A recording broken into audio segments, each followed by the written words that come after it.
Welcome to day 3 of Minimal March. One sketchbook, one palette, 10 minutes, and zero stress. Today I am in mood for some doodles, and since we are doing flowers this week, I thought why not flower doodles? So let's get started, but with watercolor first. Before we start with today's video, I would request you to please like this video and subscribe to my channel. It would mean a world to me. Also, do check out earlier videos of the Minimal March challenge, which we have been doing so far. I'm starting by placing loose round washes of watercolor all over the page, just simple circles, completely random.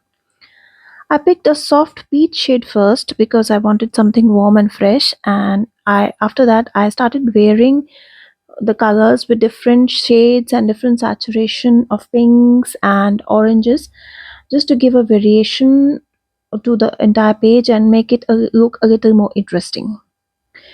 These circles are going to become my flowers later, but for now, I'm not overthinking it.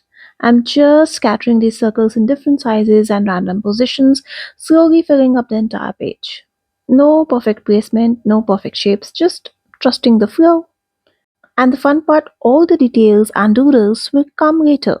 Right now, it's just about building that soft, dreamy base. Once I'm happy with the base layer, it's time for my favorite part, the doodles. I literally grab any pen that's within my arm's reach, nothing fancy, no overthinking. Just whatever is there and works well on the background color, I start with sketching. I start sketching the petals, the tiny details on each circle, slowly turning those soft blobs into flowers. While I'm doing this, I make sure there's some variation. Some petals are bigger, some small, some slightly tilted, some overshadowed, some overlapping, so that there's a variation. That little bit of unpredictability is what makes it look interesting.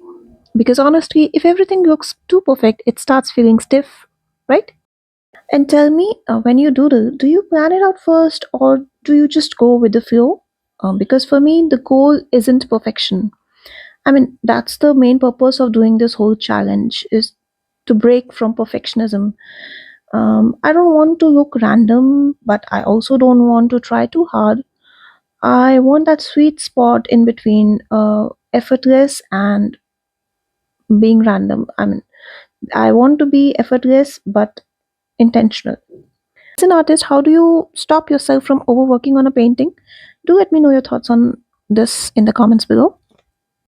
I hope you liked today's idea because for me, this is really a stress buster. Don't forget to like this video and subscribe to my channel for more upcoming videos throughout this challenge. And that's today's page. If you're joining along, do let me know in the comments below and tag me in your versions. That's it for today, and I'll see you tomorrow with day 4.